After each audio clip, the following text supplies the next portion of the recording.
Hey y'all, I'm Rylan. Welcome to my channel.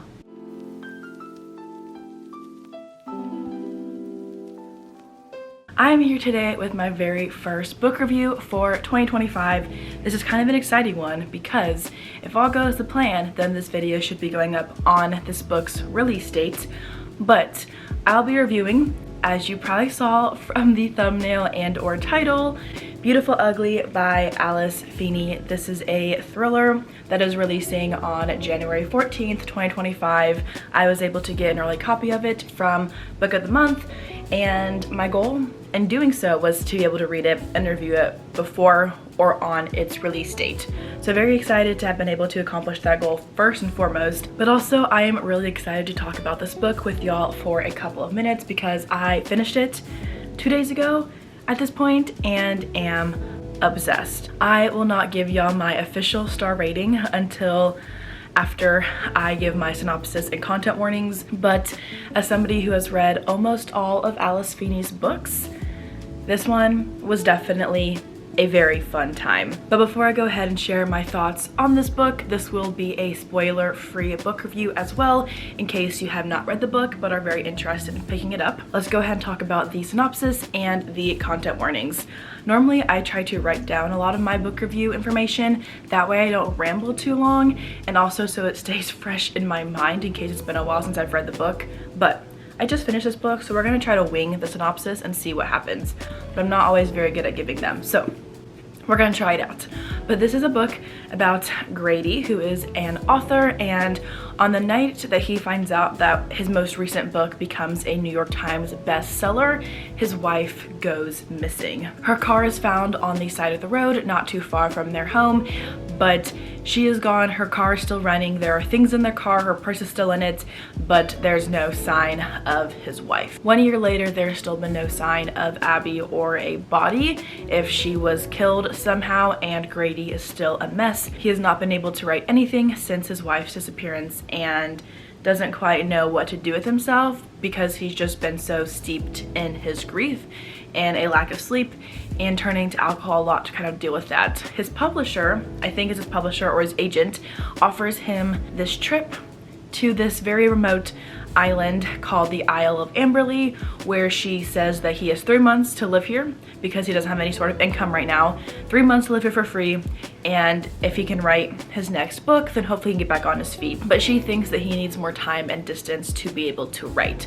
So he takes her up on that offer because he has nowhere else to go. He has run out of money in London, I think, is where they lived first, and he has no money, nowhere to live. He's been renting out a very cheap motel room and has not been able to write at all. So he has nothing else to do and no real reason to say no to this opportunity, and so he ends up going to Amberley. And from the start, we see this very beautiful island, very remote, very small population of 25 people, and he is welcomed with semi-warm arms, but everybody is excited to see that he is a writer and to see what he will be able to create while he's on the island. And he's able to stay up in this very remote cabin at the north part of the island, and it's very rustic but very modern at the same time, and he thinks that maybe this can be the place where he can write again. But all these things keep happening. He is able to finish a manuscript, but how much of that is his own manuscript and how much of it is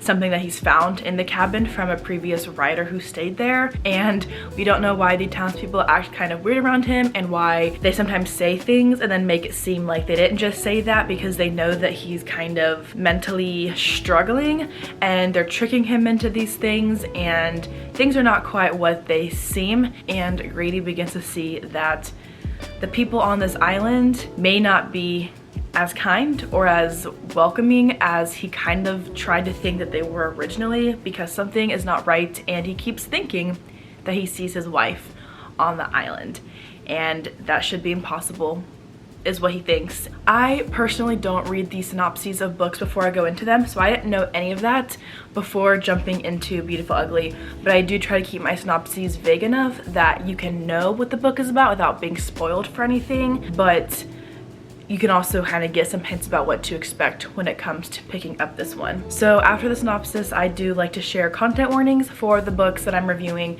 So content warnings for this book do include child abuse, murder, death, sexual assault, child death, suicide, pedophilia, sexual content, and alcoholism. I do also include those in the description down below if you want to review them before considering picking up this book. But I gave Beautiful Ugly by Alice Feeney 5 stars.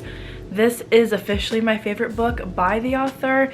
Before that, it was Rock, Paper, Scissors, which I read about 3 years ago at this point when it came out in 2021. And I've read her books since that book into this one, and I think that this currently has a spot on the top of that ranking list, with Beautiful Ugly being first and Rock, Paper, Scissors being second. And then I've read all but one of her other books and have really enjoyed most of them, but this one really takes the cake. I've read 3 Alice Feeney books in the last 6 months or so, so I didn't realize that until just now that I'm saying it out loud, that I've read so much of her works in the past several months. But I can't complain because this book was so bingeable and so fascinating, and it made me want to keep turning the pages and figure out what was going to happen, and I haven't gotten that with one of her last couple books that I've read.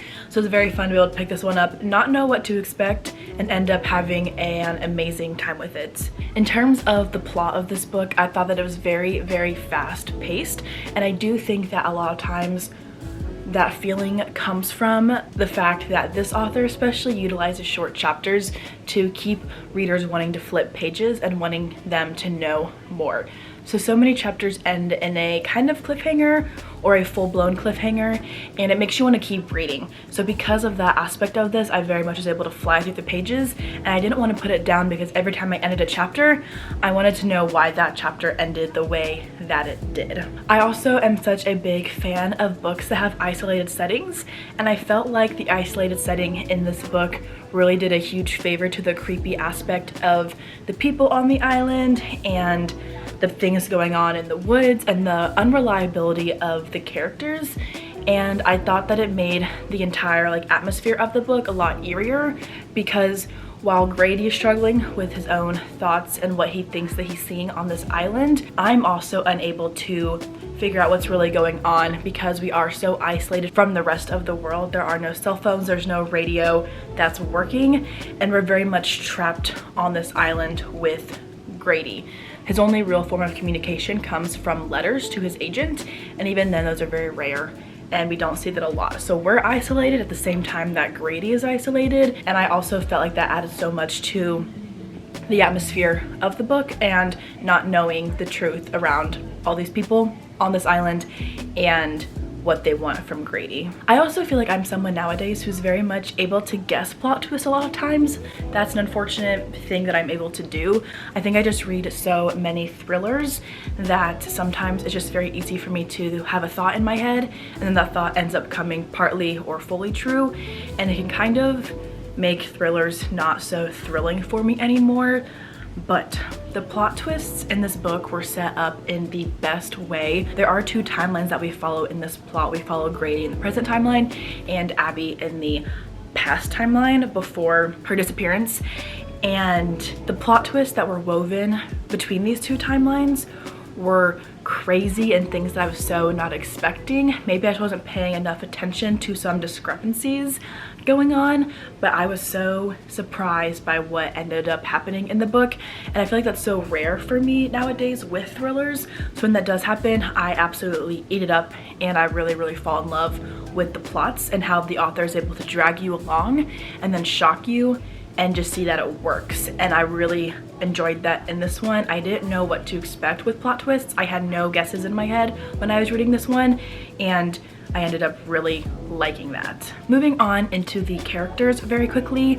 Thrillers are fun for me because for the most part, I think that unlikable and or unreliable narrators or characters can really make the stories fun. Every single person in this book is unlikable and or unreliable, and that's not a bad thing. I think it works just right in this one, because throughout the entire book I had no idea who to trust. I couldn't quite figure out what the truth really was, which I have already mentioned, but I feel like in thrillers like this it works and it adds so much to the story because it makes me be able to feel the intensity of what's going on and the unsurety of what to expect. And I think that also ties back into the plot twists, and it makes the plot twists so fun because they were so unexpected, and I was kind of just able to roll with the unreliability of everything and be able to kind of just go with the flow. And when the reveals were revealed, it was crazy, it was shocking, and it was awesome. We do largely follow Grady's perspective in this book, and I didn't love him as a person, but I do think that the unreliability of his character was just enough in this book where I was able to appreciate it and go along with it and not care too much about my personal feelings on him as a character. I have read a couple of thrillers recently where the unlikability has been too much, like way too over the top, and it's made me not enjoy reading the book. But in here I thought it worked just right. We also follow a little bit of a second perspective from the past, which is Abby, and we get to see her thoughts leading up to the disappearance and what was going through her head at the time where she was struggling with a lot of personal things and potentially wanting to get away from everything. So overall, we have some very unreliable characters in this book. Even all the side characters were very unreliable and very sneaky, but I loved it and it just worked in this book. There's something about Alice Feeney's books recently, and I say this largely about this one and Good Bad Girl, which are the only two that I really remember in terms of the prose of the book, but there's just something about her two recent books that have been very quotable. I did end up tabbing this book, and the light blue tabs are for like important plot points or character points, and the dark blue tabs were for quotes, and there's quite a few in here. And I just ended up actually highlighting them all after I finished the book and rated it 5 stars because this is definitely one that I want to keep on my shelves. And I just think it's so cool that Alice Feeney is able to combine a very thrilling and intense plot with very beautiful writing and quotes that very much hit me in the heart and made me want to remember them. And I just think it's very cool to be able to kind of combine those two things to build a very mysterious and a very intense and very fast-paced mystery thriller that very much keeps you wanting to know how it was going to end. So overall, this is definitely my current favorite book by Alice Feeney. Kind of surprised. I did enjoy her last release, which was Good Bad Girl. I didn't like Daisy Darker at all personally, but her other books have been 4 or 5 stars for me that I have read. So I figured I would like this one, but I wasn't quite sure where in the line it would fall for me, and it's definitely my current favorite one.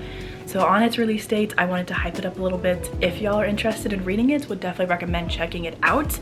If you have read any books by Alice Feeney, let me know in the comments down below what you thought about them, or if you plan to pick this book up, let me know what you think of it when you do.